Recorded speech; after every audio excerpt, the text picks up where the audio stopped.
Hello everyone, আজকে তোমাদের সাথে আমি শেয়ার করতে চলেছি নবমীর দিন আমি কোথায় কোথায় ঘুরলাম। তো তোমরা তো সবাই জানোই যে নবমীর দিনের একটা ব্লগ তোমাদের সাথে আগেই শেয়ার করেছি। ড্যানিশ রেস্টুরেন্টে গেছিলাম আর রাতে বেরিয়েছিলাম মা বাবা সবার সাথে। তো প্রথমে একটুখানি বাগবাজার সর্বজনীর ওখানে গিয়ে একটু ফিশ ফ্রাই, তারপর বাবারা একটু ঘুগনি টুগনি খেলো। আর তারপর গেছিলাম হলো কুমারটুলি দেখে এটা হচ্ছে আইরিতলা। আইরিতলাটা দেখে নিয়েছিলাম। খুবই সুন্দর করেছিল, কিন্তু প্যান্ডেলটা কী বোঝাতে চেয়েছে আমি বুঝিনি। তারপর একটু হাওয়া খাচ্ছিলাম কারণ অনেক হেঁটে নিয়েছি।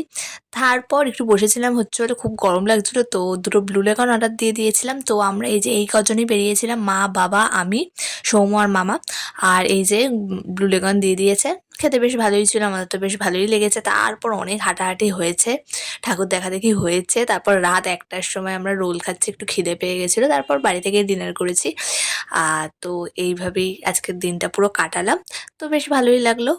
আজকে একটু সারাদিনই ঘোরা হলো। তো এখানেই শেষ করি।